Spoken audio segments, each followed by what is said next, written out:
name's Colby Aker. I run external development for WB Games Avalanche in Salt Lake City, Utah. And as an XDS advisory member, I'm really proud to introduce our next presenters. So first up, we have Max Belanger. He's the Director of Production Operations at Eidos Montreal. Prior to Eidos, Max also occupied production roles at WB Games Montreal, Disney Online, Radical Entertainment, DICE Canada, and Ubisoft. So I think he knows everybody that's from Canada here. I'd also like to introduce his co-presenter, Richard Turek. He's a senior producer of Virtuos Shanghai, overseeing their AAA co-development projects. Rick and his cross-discipline team have successfully shipped over 13 projects on various platforms, and I'm sure they've got a whole bunch more in the works. Let's welcome Rick and Max to the stage. Before we get started, spoiler alert, we're using images from the game. That's it. I want a quick raise of hands. Who here has worked with an external partner creating original content for a new game? How many of you wanted to kill that partner by the end of the project? Not too many, huh? Not too Raise of many. hands, one, two? Okay, No. two. Obviously joking, there's literally nothing but love here. But it's tough, right? Building those relationships, building things together, yeah, it's difficult. As you all know, especially you, AAA development is constantly getting bigger, more complex, and more expensive. So I can't speak for all studios out there, but we at Eidos Montreal feel a greater need to find talented studios to help us build our games. And not just for outsourcing of assets, but to work alongside the game teams, building the game or supporting us. Cool, so we had the typical challenges from the start, distance, communication, tech deployment, knowledge sharing. But we also had the challenge of a new partnership creating new content for a game, right? So we hadn't had that trust established. We had a new partnership, fresh teams, but a shared goal of creating great content. So how do you build a creative collaboration between new teams to reach that goal? We're going to share some of our stories, what we've learned from working together on Shadow of the Tomb Raider. But I must warn you, there is no secret formula for collaboration. You hear that all the time, right? No secret formula.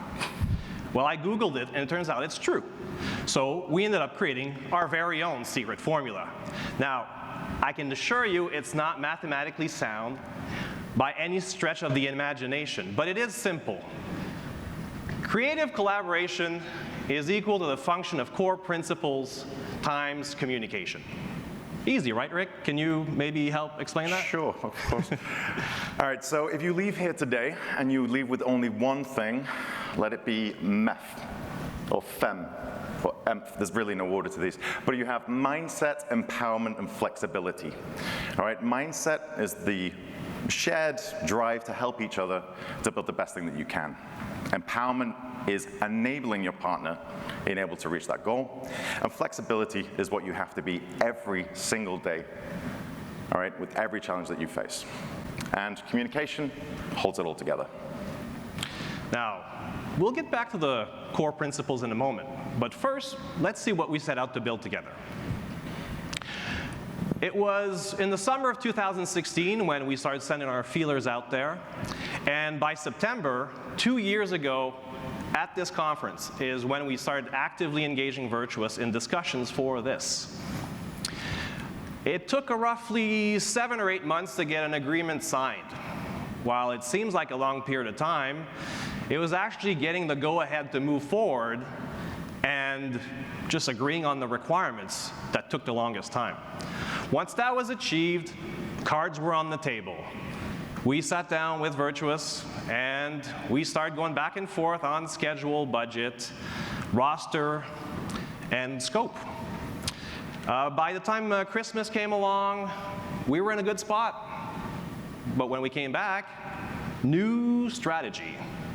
Back to the drawing board, another round of back and forth. And after Chinese New Year's, that's when we finally agreed to this as our mandate. Yeah, so the Eidos strategy allowed Virtuos to essentially cut their teeth on 2 of the main game levels. So this was just to help us learn the pipeline, the production process, expected quality, Yeah. Yeah. We also had other strategies, so we built the roadmaps together. So we sanity checked it production-wise, where we could both look and input. We made sure we had kickoff meetings, face-to-face meetings, so we actually could see each other. And we sharpened our skills through on-site training. So Eidos Montreal actually sent a small entourage to help train the team in Shanghai, right? And I cannot stress how helpful and critical that was. We also attempted to bridge the time zone gap with Virtuos Paris. There's 12 hours between Shanghai and Montreal. Yeah. Right, but if we look at the core responsibilities, going from right to left, we have Virtuos Shanghai, who are working on the mandate, doing all the level design, the art, and everything needed to do the mandate. Right, as mentioned, Virtuos Paris, working as a communication buffer between the two main sites, but also helping with production and design support. You have Eidos Montreal, doing everything else, and obviously the brand owners, Crystal Dynamics. Now, I'm sure many of you in the room are thinking, been there, done that, just speed it up. What the heck's a challenge tomb? So let's dive into this. Little quote for you guys. Through me, you go into a city of weeping. Through me, you go through eternal pain. Through me, you go amongst the lost people. Dante Alighieri. It's actually the first thing Max said to me when we started the partnership. You're not joking. No, I'm not joking. No, of course it wasn't. And it doesn't depict the way we manage our co-development partnerships either. But it does a remarkable job of establishing what we were trying to set in terms of mood and tone for our tombs. And tombs are really a core pillar of the Tomb Raider franchise. They're beloved by fans and critics. So for this game, we wanted to make them even better. Bigger, better, deadlier. All right, we have a short video, so let's take a look.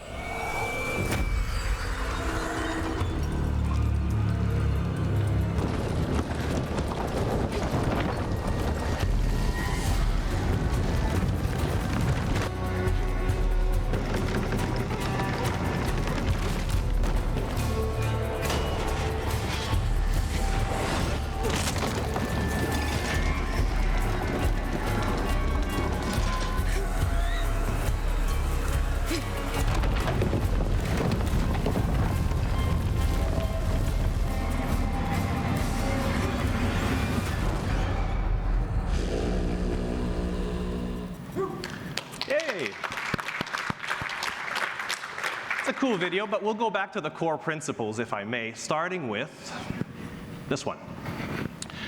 When we started, Rick alluded to this earlier, we didn't know each other. We were complete strangers. We had to size each other out over the phone on conference calls. But what we had from the start were people on both ends that embraced the idea of working with another team, and that's really important. And that is essentially, we are building this together, and we're going to build the best thing that we can. Yeah. All right. So personally, since joining the project and that initial kickoff meeting, Eidos Montreal never made me feel like an outsourcer or a foreign team. They were very much, you are an extension of our team. And it felt like that from the kickoff, and it feels like that today on the stage. All right, and we can actually see that the studios had complementary goals. Okay, so for Virtuos, it was more about being able to really share our creative capabilities and show what we could do and own the mandate.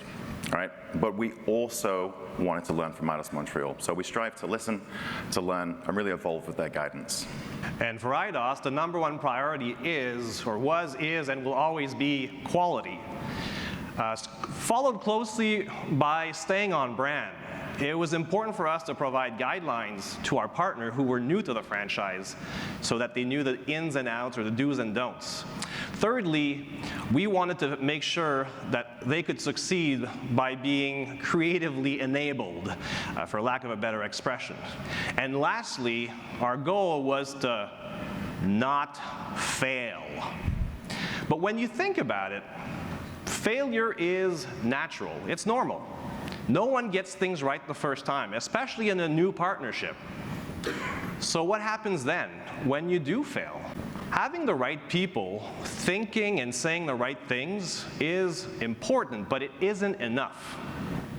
Contemplating the jump versus committing to the jump is not the same. So for Eidos, it meant shifting our own mindset, not only accepting to share creative ownership with them and empowering them to find solutions to problems, but it also meant following through with it and sticking with it. Okay, so we just talked about mindset and how the two studios had complementary goals, all right? Let's dig into empowerment, or E, and what that meant to us in this partnership. Well, speaking of power, Rick, meet the Eidos Montreal Tomb Raider team. They are powerfully happy today on this picture. And in a powerhouse of their own, this is the Virtuos Shanghai group, but not these guys. Yeah, that's right. Those three guys were part of the support team at Eidos. Well, we're also fortunate enough to count on a few part-time helpers, many of which actually, and I'm thankful for that, and also our eyes and ears on the ground in Shanghai, Eidos Shanghai, thank you guys, who were there whenever we needed them to interface with our partners out there. But when you look at the numbers, 220-ish, 50, and 3-ish. Our core support team was extremely thin. We had plans for additional support in just about every discipline, but the priority went to the main game team. So there was just so little us three musketeers could do. When you look at the slate and how fat's that production pipeline, and this is only challenge teams, by the way, you can see that empowerment was kind of the only option that Eidos Montreal had, right? So how do we plan for that ownership to take place? So the creative map process is, as you would expect, if you have done level design before, starts on paper, you have working prototypes, and then you go through different phases and you have a finished product at the end. All right, so for the first tombs, and I mentioned this earlier, the first two main game tombs, Eidos Montreal actually had established the design on paper. We had working prototypes of the puzzles. So it was more about, with our training wheels on, going through the motions and learning how to build one of these things. However, for the rest of the mandate, training wheels came off. So we were leading the design.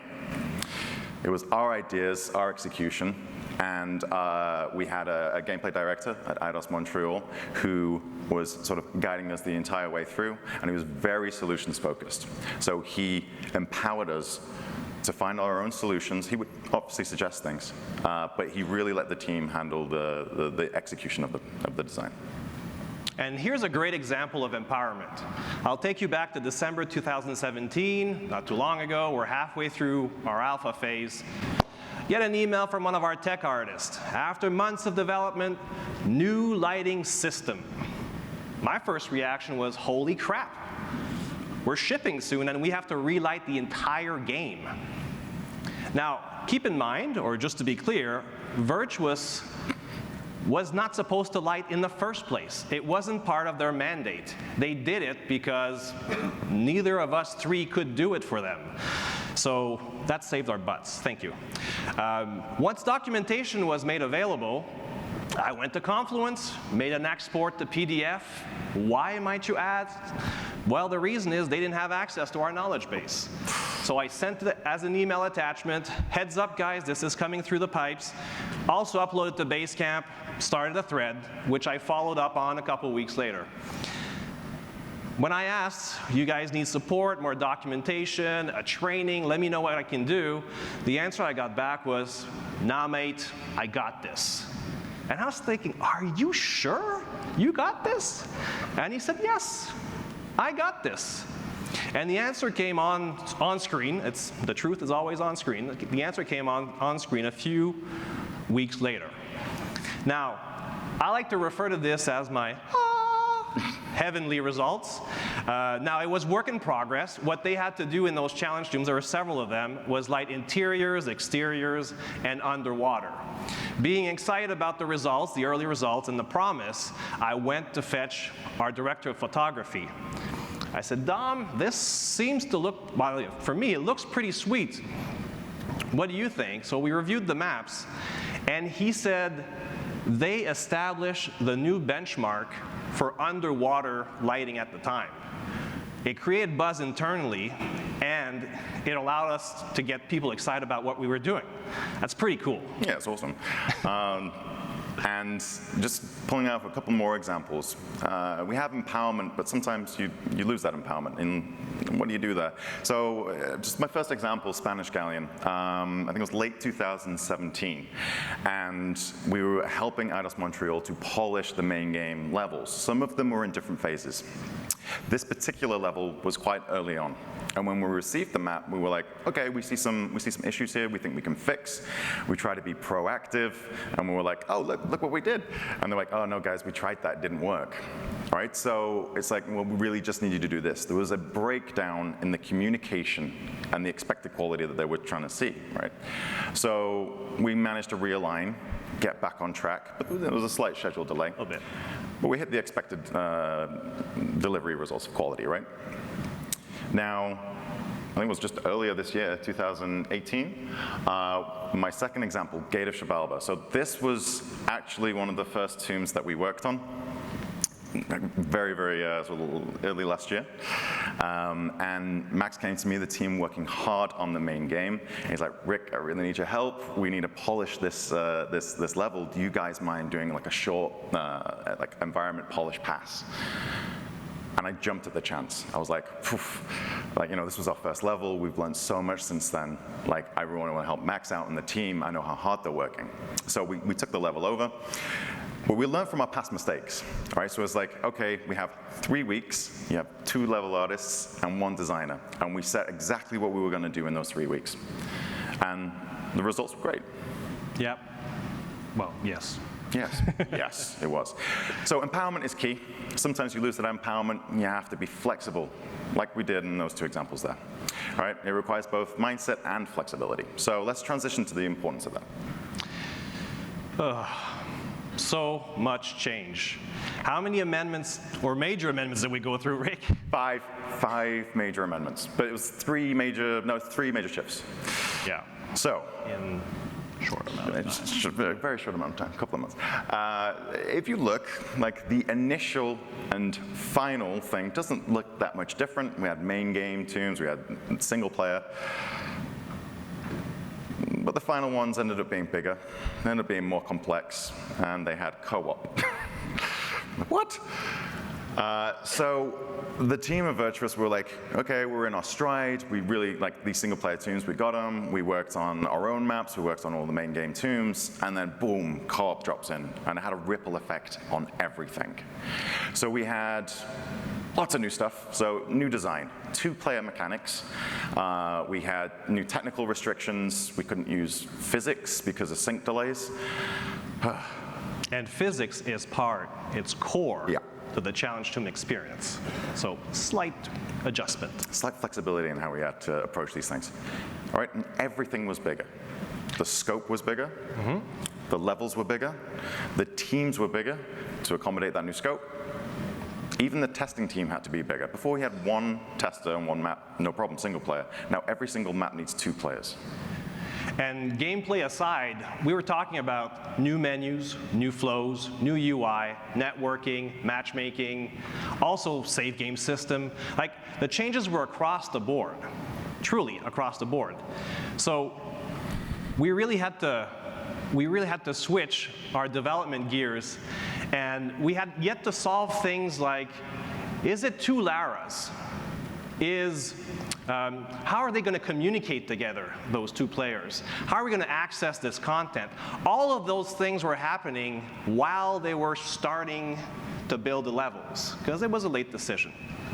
With the reset, what Eidos decided to do was not let Virtuos drive our technology, but rather do a reference level in-house, which meant a lot of changes as well, but the reference level was meant to also serve as a starting kit of sorts for their team, like proof of concept or examples of ingredients and gameplay elements, and you can play it, you guys can inspire yourselves on this map, but what it ended up doing is shifting the entire production schedule in the future, creating a gap. And as most of you know, gaps need to be paid. So that's when we went to Rick and his team and said, Rick, we just, it was 5-6 months of delay in the start of that last slate of maps.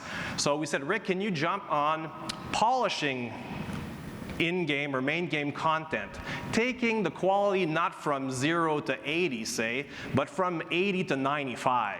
Really different approach, and attention to detail needs to go into this. And they did for 9 challenge tombs, which really saved our butts. So we had a new mandate, more complex, as we mentioned, we've got restrictions. So how do we flex to kind of meet that? So the first thing we did is we tried to overhaul our communication pipeline. All right, we had to kind of over-communicate both ways, new technology, new dependencies, right? Co-op was a new beast for the franchise, and it was honestly a new thing for both teams, I think. Yeah. We moved communication to Basecamp. I mean, it's not the greatest tool, but you can have everything in one place, no emails are dropped, and it's secure. All right. We had daily reports, so in-depth daily reports where it's like, cool, this is kind of what we're working on, these are the main elements, but it allowed us to flag problems early. So it's like, oh, Max, there's a problem with the tech here, right? And then Max would take action immediately and block the team for the next day that we came in. We also found that the buffer of Paris that we had established in the beginning was less efficient. Feedback was getting lost in translation or being filtered out, which is what they were serving as a purpose. But direct communication with those creating the levels was key, especially given the constraints. So we ended up phasing them out after the concept phase. And also, as a result of this, we ended up having to move our meetings around time zones. There's a 12-hour gap between our studios. So they'd have to stay late and us come in early, or vice versa. And it wasn't unusual for members of our team or their team to flex their schedule till 4 or 5 a.m. so that we would maximize the amount of overlap between our teams. And whether it's doing reviews or following up on threads, made for long days, but it was needed. So we just committed to that. Definitely. Now, we talked about adapting communication. Let's look a little bit about realigning expectations, which was also key. We had a tight schedule. We had really promising concepts, but with clear technical challenges. We needed to be quick and efficient. Now, that's not easy. So we would often ask Rick and his team, raise the flag, spam us, start the thread on Basecamp. Really, it was what we required of them is to be upfront. If you don't know, tell us. If you know there's something wrong, tell us. We'll work together and find solutions to those problems. And it doesn't matter if we end up working overtime to try and accommodate this, we will do it. Now, the agreement that was put in place initially was more of the kind, the times and material sorts, with the key dates and milestones and payment tied to this.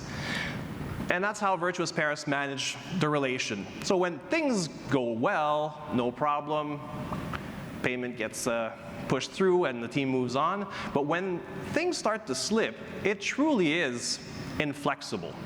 It creates this false sense of pressure. We need to move forward, we need to go to the next phase, but we're not ready. So we were creating maps. Maps is an organic process. We were creating new types of levels. We needed more flexibility, not less. More, please, more. So when we did hit those road bumps and we needed more time or we were not hitting our goals, I would go to Rick and say, Rick, let's look at the amount of time we have. Let's be mindful of not creating more debt for Montreal. We're getting those maps back. We're going to be responsible for post-production. I would rather focus on cosmetic surgery as opposed to heart surgery when I get those levels back. So let's not push things forward if they're not ready. I'll give you time, and I'll flex the requirements of quality, and we'll assume that debt on our side. So that's what the minimizing the debt is all about. For sure. And it also forced us to be more closer in terms of our collaboration. So on the previous maps, we had very sort of black and white in terms of ownership. Like you guys handle audio, we're handling VFX, blah, blah, blah, blah, blah. All right, but on this, they kind of like merged into each other. So let's share a quick example. On one of our co-op levels, we had a very, very promising brief. It looked really fun. However, the core gameplay took place on a singular platform that moved with 2 players. And we already talked about the restrictions with the syncing and believable physics. So Montreal actually created a working prototype, and honestly it looked good, so we decided to run with it. But as all things, as we actually started developing the map, issues occurred. And because of those issues, it was blocking playtests, we couldn't get feedback properly. So what Eidos Montreal did is they essentially chipped in a technical designer, and he worked with us every day until it was fixed. So he would work during our night, he'd post on Basecamp with an update. Our technical designers would pick it up in the morning, see what they did, they'd do their fixes, and then move the map forward to unblock the team. And we have a great example from that map, actually. Our internal playtests that were conducted in Montreal revealed some path clarity issues in one of the puzzle rooms. It's basic stuff, but our teams had been talking about it for a while, and we said, hey, why don't we just take the map? We're in the same perforce branch. Let's take it on, and let's try and gray block the solution. We did this. They checked in everything. We were able to work, and by the end of our day, we said, let's get on a phone call. We'll stay up a little later and show you what we've done. It's what we did, and they liked it. They ran with it, and they actually improved it, which is key in all this, improving. But our collaboration is just one small example of being really, really tight and intertwined in the way we approach things. Like, we had to flex a heck of a lot on this project. By no means were we perfect. But the key was flexing communication, schedule, quality, playing around with the empowerment, being able to trust each other. And yes, when we were angry, we just didn't, we actually sat down and talked things through. And that is really important. Now, we are all flexed out. There's no more flexing left in these bones. The game ships next week on September 12th for those that have pre-ordered the game. So thank you, by the way. For all others, it's on the 14th. But maybe we could move on to a small summary of... Yeah. Cool. So we asked this question at the very start of the presentation today. Max and I have the luxury of looking back in time to take stock of what worked, what didn't, the challenges we faced, and how we overcame them. So, a final summary of our key takeaways. We have MEF, our secret collaborative formula, mindset, empowerment, flexibility. All right, we have communication, everything that holds it together. Communicate, over-communicate. I can't stress this enough. It helps to unblock issues, move teams forward. All right, and we have, I know I'm preaching to the crowd here, but the game always comes first, right? We wanted to create something that people loved, that we loved, and that's what it should always be about. That should be the main focus. Yeah. Every new partnership will face unique challenges. I think if we want to ensure success, then you must empower your partner, adopt the right mindset, follow through with it, and then remain flexible at all times. And then, just then, you might not want to kill each other by the end of the project. Thank you.